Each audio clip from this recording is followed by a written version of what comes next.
ఎంతో విశేషంగా మామూలుగా శివపర్యాయము వైష్ణవ సంప్రదాయాలలో మనకు ఈ యొక్క దక్షిణ నుంచి ఉత్తరానికి ప్రవహించే నది ఒడ్డున అశ్వత్థనారాయణ స్వామి దర్శనమిస్తూ ఉన్నారు.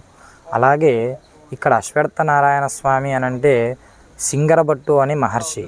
ఆయన నిత్యము పంచవృక్షాలు అంటే రావి, జువ్వి, మర్రి, మామిడి, మేడి ఇవి వేసి త్రేతాయుగంలో ఈ యొక్క సింగరభట్టు మహర్షి శివపర్యాయమైన విష్ణువు అంటే చాలా ఇష్టమట ఆయనకు.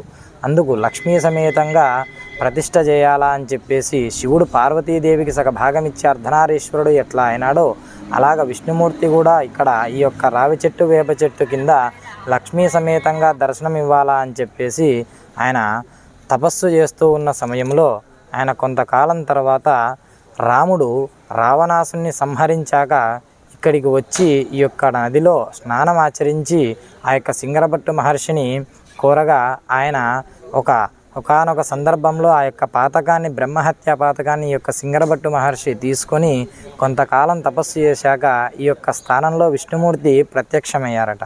ప్రత్యక్షమయ్యి ఎందుకు ఇట్లా తపస్సు చేస్తున్నావు, ఏమి నీ కోరిక అని అడగగా, స్వామి ఈ నదిలో మునిగిన వాళ్ళకి బ్రహ్మహత్యా పాతకం అనేది పోవాలా, అలాగే మీరు లక్ష్మీ సమేతంగా దర్శనం ఇవ్వాలా అని చెప్పేసి వరం ఇవ్వండి.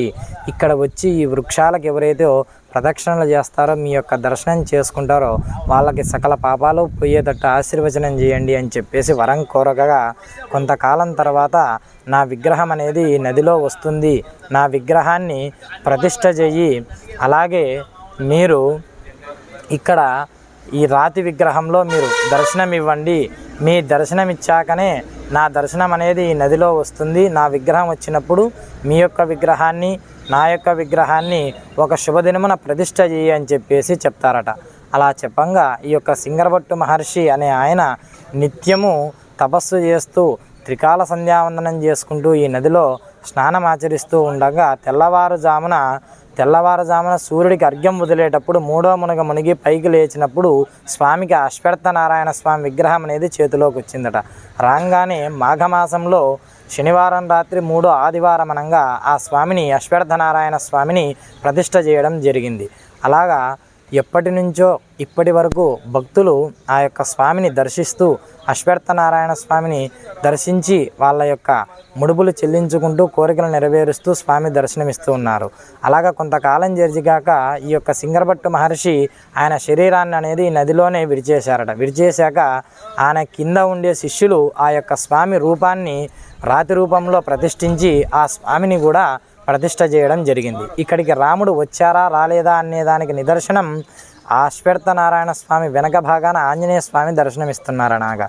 ఆ ఆంజనేయ స్వామి పడమర దిశగా దర్శనమిస్తూ కుడి చేత్తో అభయమిస్తూ రాక్షసుని సంహరిస్తూ దర్శనమిస్తున్నారు. ఈ యొక్క అనంతపురం జిల్లా కరువు ప్రాంతమైనందువల్ల పాడి పంటలు అభివృద్ధి చెందాలని చెప్పేసి రాక్షసుని సంహరిస్తూ దక్షిణముఖం పెట్టుకొని కుడి చేత్తో అభయమిస్తున్నారన్నమాట. ఆంజనేయ స్వామి పడమర దిశగా దర్శనమిస్తే తూర్పు ముఖంగా అశ్వత్థనారాయణ స్వామి దర్శనమిస్తూ ఉన్నాడు. అలాగే ఆ స్వామికి ఎదురుగా శ్రీచక్రం పైన శివుడు దర్శనమిస్తున్నారు. అయితే నాకు శివుడే ఇష్టమన్న వాడికి ఇక్కడ విష్ణువు దర్శనమిస్తాడు, నాకు విష్ణువే ఇష్టమన్న వాడికి శివుడు దర్శనమిస్తాడు. ఈ యొక్క అశ్వత్థ క్షేత్రంలో హరిహరులు ఇద్దరూ ఒక్కటే అనేదానికే ఈ యొక్క క్షేత్రం నిదర్శనం.